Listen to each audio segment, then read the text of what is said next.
Mission 2023 पर focus करने भाजपा भी सक्रिय हो गई है।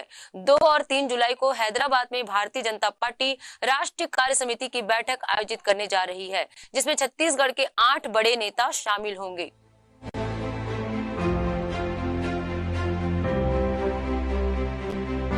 बैठक की जानकारी देते हुए धर्मलाल कौशिक ने बताया, राष्ट्रीय कार्य समिति की बैठक 2 और 3 तारीख को आयोजित की गई है, जिसमें देश भर के राष्ट्रीय कार्य समिति के पदाधिकारी शामिल होंगे और छत्तीसगढ़ के भी कई नेता शामिल होंगे। और उसके पहले विधानसभा की बैठक भी अलग अलग दी गई है, जो 30 और 1 तारीख को आयोजित की गई है, जिसमें उन विधानसभा के मोर्चा प्रकोष्ठ पार्टी की बैठक लेकर वर्तमान स्थिति और विकास कार्यों का जायजा लिया जाएगा। 2 और 3 तारीख को आयोजित की गई है और जो राष्ट्रीय कार्य समिति के सदस्य पदाधिकारी है सभी देश भर के उसमें आमंत्रित हैं।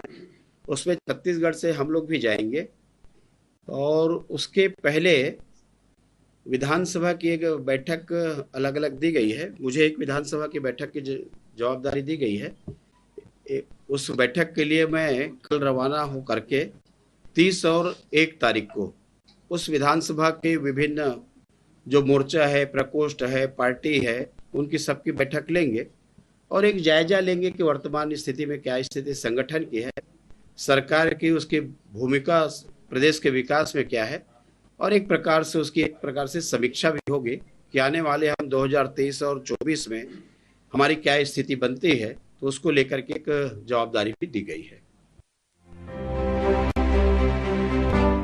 बैठक कार्यक्रम को लेकर डॉक्टर रमन सिंह ने भी दी जानकारी और बताया कि वे 30 तारीख को हैदराबाद के लिए रवाना होंगे, जहां पहले विधानसभा के क्षेत्र में दौरे का कार्यक्रम 2 दिन के लिए निर्धारित है, जिसमें से छोटे छोटे और मंडल के पदाधिकारी से लेकर विधानसभा के प्रमुख कार्यकर्ताओं की मीटिंग के साथ साथ ही अलग अलग समाज के वर्गों के लोगों से चर्चा की जाएगी। सभी राष्ट्रीय कार्य समिति के सदस्यगण एक एक विधानसभा में जाएंगे और विकास कार्यों की चर्चा करेंगे। कार्य समिति की 2 दिन की बैठक है और उसके लिए सभी कार्य समिति के सदस्य जा रहे हैं और इस बार उन्होंने कार्य समिति के पहले 2 दिन का स्थानीय तेलंगाना के अलग अलग विधानसभा में सबकी ड्यूटी लगाई है। एक विधानसभा मुझे आंध्र प्रदेश तेलंगाना के कैपिटल में ही हैदराबाद में ही मुझे रहना है। बैठक को लेकर कांग्रेस संचार विभाग अध्यक्ष सुशील आनंद शुक्ला ने कहा, भाजपा की कार्य समिति की राष्ट्रीय बैठक में किन नेताओं को शामिल करना है ये भाजपा का निर्णय है, लेकिन सवाल तो यह है कि भाजपा के प्रदेश प्रभारी छत्तीसगढ़ के जिन नेताओं से दूरी बनाती है, छत्तीसगढ़ के दौरे कार्यक्रमों को उनसे दूर रखती है। छत्तीसगढ़ के कार्यकर्ताओं ने उन नेताओं को अपना नेतृत्व मानने से इनकार कर दिया है। ऐसे 8 मठाधीशों को कार्य समिति की बैठक में बुलाकर भाजपा अपने कार्यकर्ताओं और छत्तीसगढ़ की जनता को धोखा दे रही है, क्योंकि भाजपा का चरित्र ही है धोखा देना। देखिए, जब राष्ट्रीय पार्टी की राष्ट्रीय समिति की बैठक होती है तो हर प्रदेश के लोगों को बुलाया जाता है।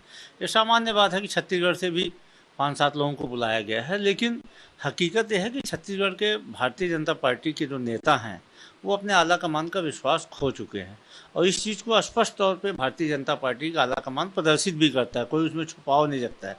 जब भी पुरंदेश्वरी आएंगी अपने प्रदेश अध्यक्ष को कभी दौरे पर नहीं ले जाती हैं।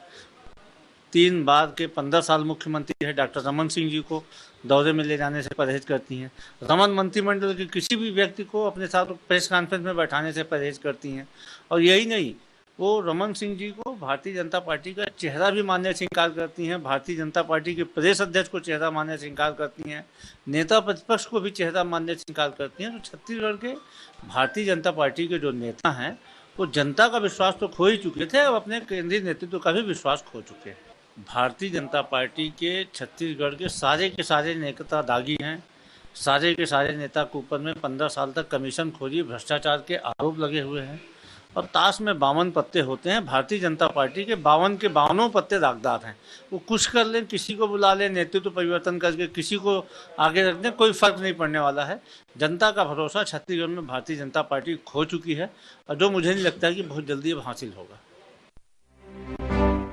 फिलहाल कांग्रेस के बाद अब भाजपा में लगातार बैठकों का दौर शुरू हो गया है। भाजपा ने मिशन 2023 में फोकस कर संगठन और कार्यकर्ताओं को मजबूत करने के उद्देश्य से बैठकों का दौर शुरू कर दिया है। देखने वाली बात ये होगी कि आखिरकार भाजपा की ये बैठक आगामी 2023 चुनाव में क्या जीत का परचम लहरा पाती है।